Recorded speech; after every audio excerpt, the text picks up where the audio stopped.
Good Saturday afternoon, everyone. Hope you're doing well.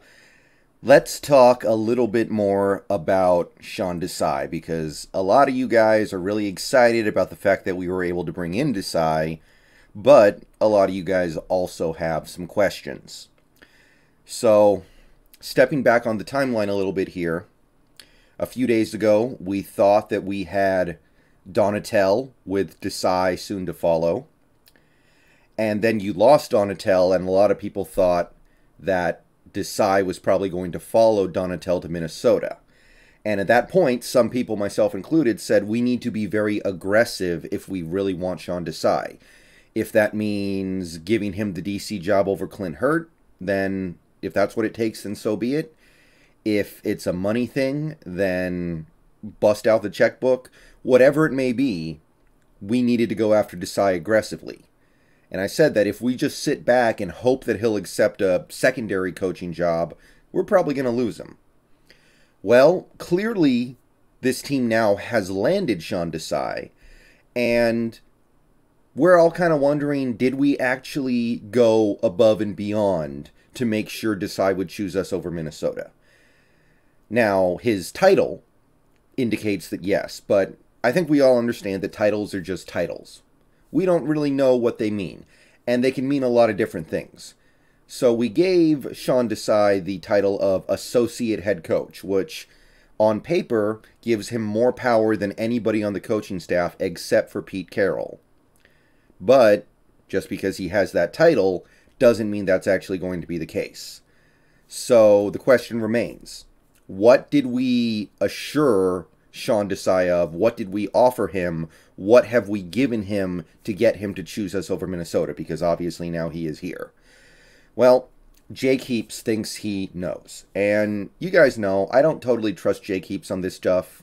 Jake Heaps is, by and large, a Russell Wilson hype man. And you guys know that I will side with Russell Wilson over Pete Carroll. And I think that's kind of what Jake Heaps is here to do. But I definitely take a lot of the stuff that Jake Heaps says with a little bit of a grain of salt here, just because I know that he's here to hype up his guy, Russell Wilson, and sometimes I think he maybe goes a little over the top in that, and sometimes says things that say negative things about Pete Carroll, which you guys know I'm not a Pete Carroll fan at this point, but I don't want to bite into the rotten cheese every time I hear something negative about Pete Carroll, but when it comes to this story, when it comes to what Jake Heaps had to say on this topic, I think that at the very least it's believable, and I don't really have a strong reason to disbelieve anything he's saying.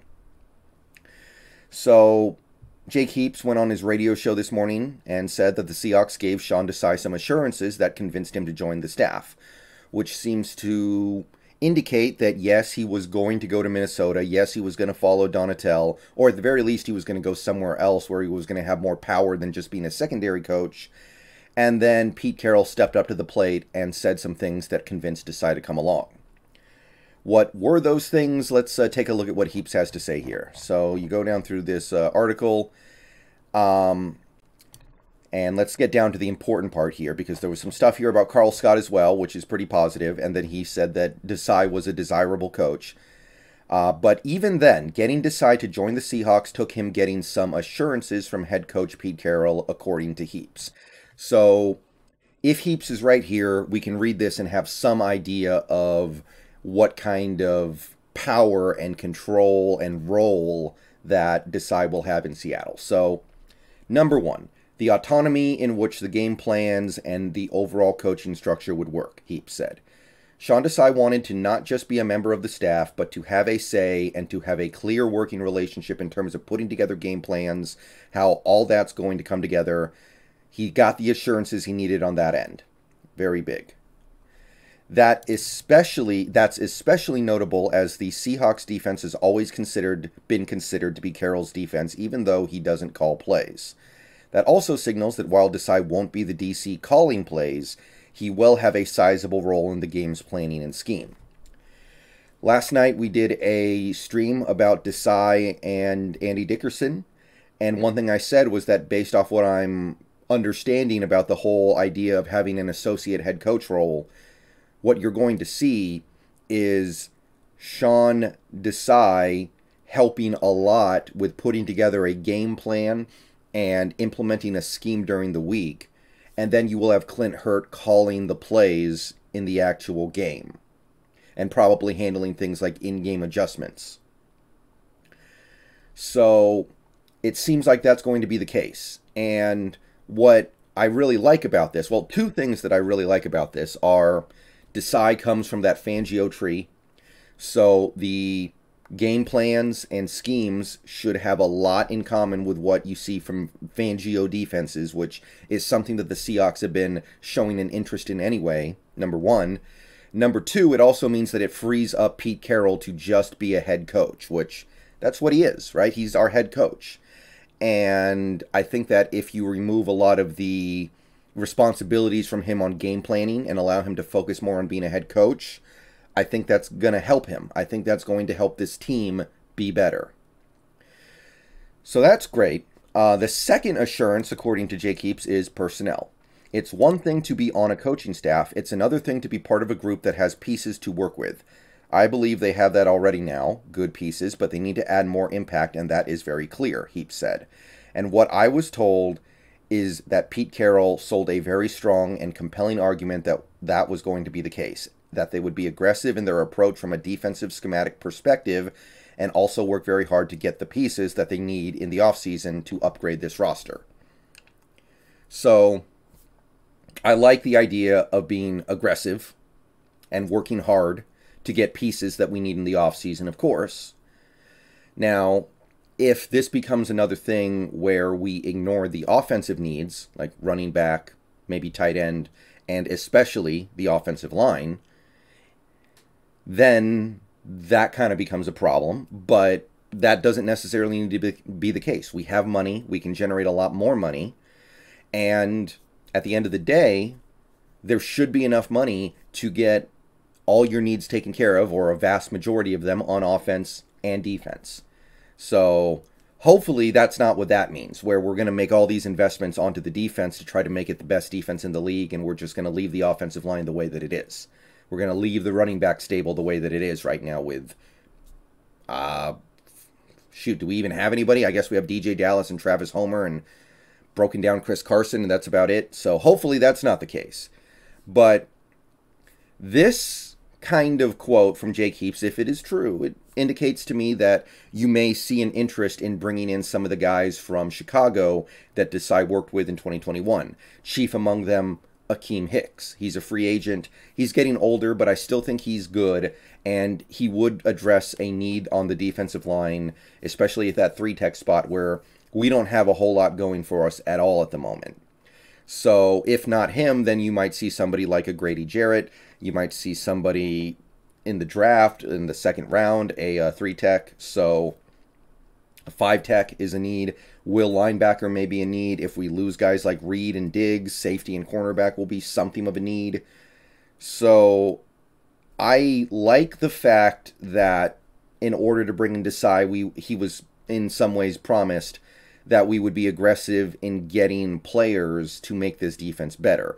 Hopefully it doesn't come at the expense of the offense, of course, because to me the offensive line is the main priority of this offseason. But nevertheless, we haven't really been aggressive in trying to get pieces outside of working the occasional trade over the last several years. So aggression, I think, is the name of the game, and I like the fact that Desai was promised we were going to be that this offseason. Hopefully it means that we are.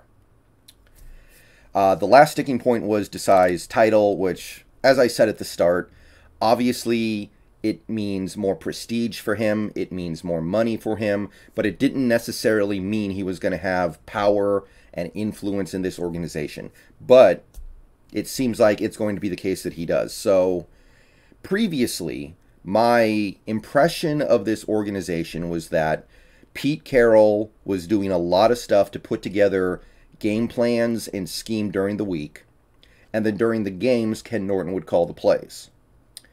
So now, if we see a switch there, where Sean Desai is the driving force behind game planning and scheming during the week, and then Clint Hurt is the play caller during the game, and Pete Carroll decides to take a step back and just focus on being a head coach thinking about things like motivation, and obviously occasionally stepping in because he's got a lot of knowledge.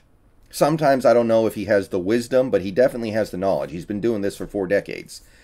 That can only be good things. So some people have expressed a concern that there are going to be too many cooks in this kitchen.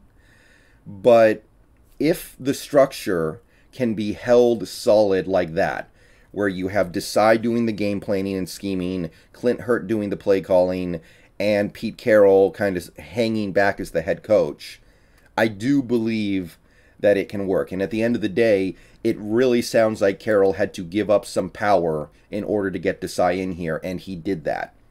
Will it actually work when the season starts? Time will tell.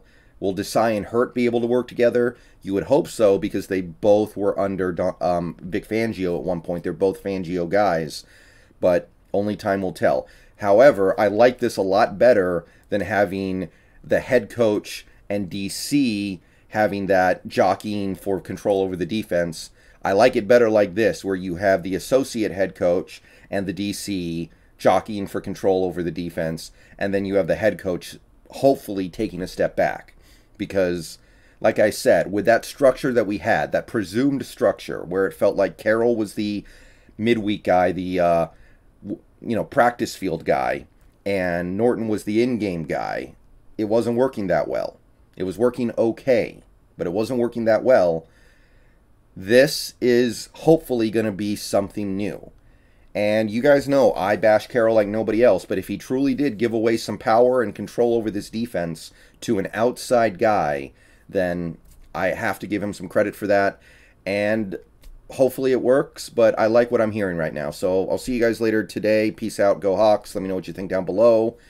Hey, sounds good to me, man.